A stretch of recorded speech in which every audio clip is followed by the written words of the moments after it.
My name is Jay Warby. I'm creating this vlog to outline the key characteristics that are shown in entrepreneurial marketing and why it can be effective when applied correctly, and how the different techniques are used in comparison to commercial marketing, and that they can be positive for both consumer and company. Dr. Jerry Hills of Bradley University defines this as a spirit and orientation, as well as a process of pursuing opportunities and launching and growing adventures that create perceived customer value through relationships, especially by employing innovativeness, creativity, selling, market immersion, networking, and flexibility. I agree with this definition to an extent. It includes the key aspects of EM and revolves around EM being a spirit or personality that not all entrepreneurs have the ability to adapt to. However, the lack of mention of risk-taking and resource leveraging leads me to believe it could be improved, as well as a mention of the business scale that it's optimised for, usually small or medium firms that don't have the capital for major marketing expenses. Entrepreneurial marketing is the unique set of marketing practices and methods used by entrepreneurs, startups and small businesses to market and build sustainable businesses.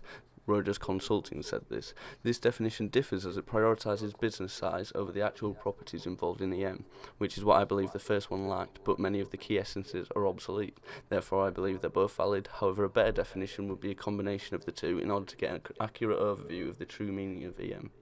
Palace Skateboards UK is a company I've chosen which I believe effectively demonstrates EM by using a variety of different methods. Selling skateboard merchandise as well as clothing, the owner Lev Tanju has rapidly increased the popularity of his brand despite only having a single UK store located in London and a New York store to branch into America. Even though the online store sells out almost instantly whenever a new collection drops, the risk taken in having minimal shops means that profits could be reduced due to lack of accessibility, but on the contrary, makes the brand more desirable for other companies hoping to collaborate and for consumers looking to purchase the pieces. Focusing less on profits and more on making a statement and being a voice for a generation of 16 to 26-year-olds that have a need for self-expression and individuality, Palace aspires to make a mark on both the fashion and business industry, hoping to leave a stamp of success using a plethora of unconventional techniques.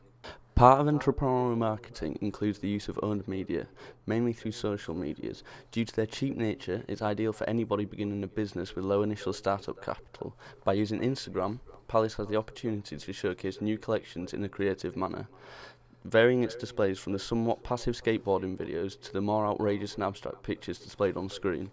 Initial feedback was very positive, however the access to negativity social media enables shunned the brand off, stating it died down and only became popular because of misplaced hype.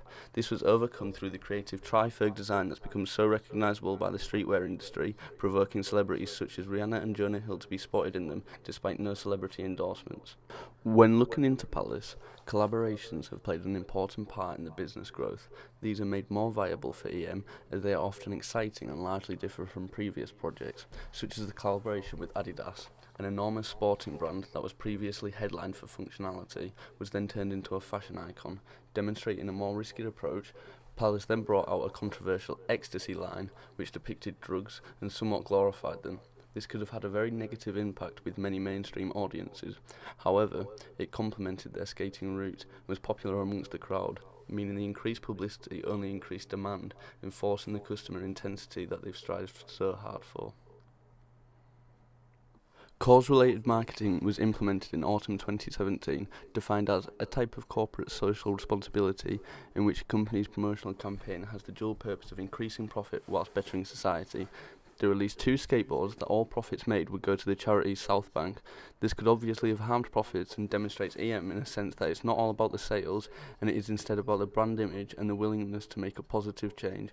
The way they release products, with little information given about them for them to become available all at once, builds up a sense of excitement around the audience, often releasing items that were never even rumoured to then sell out completely after 5 minutes of being on sale.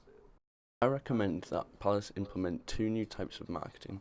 Street marketing could be implemented through graffiti in skate parks or subtly through placing stickers around different areas of the UK and America in the hopes people who see them take an interest and look to see what they sell, how the company runs and if it's of any interest to them. The second recommendation would be ambush marketing. As long as it's regulated, as in certain ways to avoid negative feedback, this could take the audience by surprise, and the absurdity would be a prime example of what Palace is about and how I like to stand out. Thank you for listening to this vlog.